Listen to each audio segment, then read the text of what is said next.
Hey guys, I'm switching topics from solving mazes to mathematical biology, which is actually my field of study. And what I'm showing here is a little website I programmed to show the Moran model in action. The Moran model is a model of a fixed size population in which birth and death occur simultaneously in this model. Remember, it's just a model, so it's not completely realistic. It models asexual reproduction in a population, and because the population is fixed size and there's asexual reproduction, you can think of it as a body of cells that might exist in an organ. And we can use this as a pretty simplified model of something that might be going on in cancer, which I hope to talk about later. I also hope to talk about the mathematics in this a little more than I have in my other videos. And of course, we're going to talk about how to program these simple programs. As you can see, I'm not even using CSS to style the pages or anything. I'm keeping it really simple, but I just want the mathematical model here. So hopefully you can see what's going on. This is the population of cells, all these circles that are changing colors now and then. And it's a fixed size population, so there's 25 of these. And simultaneous birth and death. So occasionally you'll see a green circle and a black circle pop up, and the green circle is giving birth, and the black circle is dying. So if blue gives birth and red dies, then there's a new blue cell where there was a red cell. So now then the red gives birth and the blue dies. And maybe I have it a little fast, so it's hard to show you as it's happening, but hopefully you can kind of follow it if you watch it.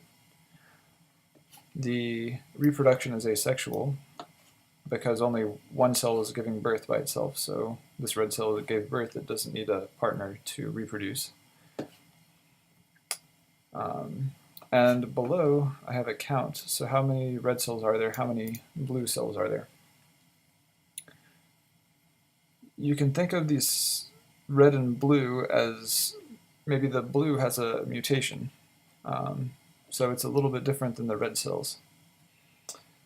And we want to know, is this mutation going to spread through the population? How long does it take for a mutation to spread through the population? Or does the mutation just get wiped out? And well, right now it looks like it's getting wiped out.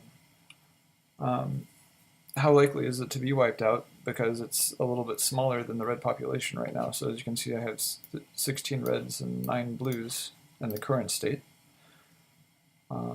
And right now it's red giving birth and red dying most of the time, and now blue gave birth, and so it's coming back up. So those are the mathematical things we'd like to analyze, at least initially.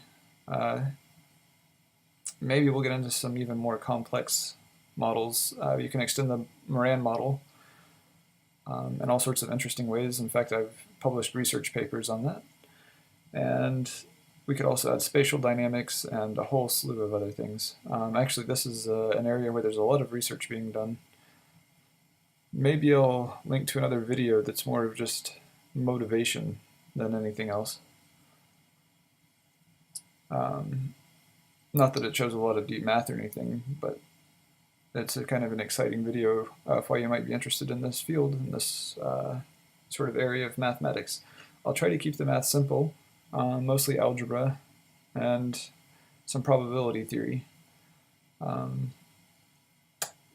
Yeah, I don't think we're going to need too much advanced calculus, although I won't be surprised if something more advanced comes up. And in fact, there will be advanced topics that come up, but I'll keep them as simple as I can. So hopefully you stick with me, and I hope if you're studying this topic in a class or something that you find this video helpful. Thanks.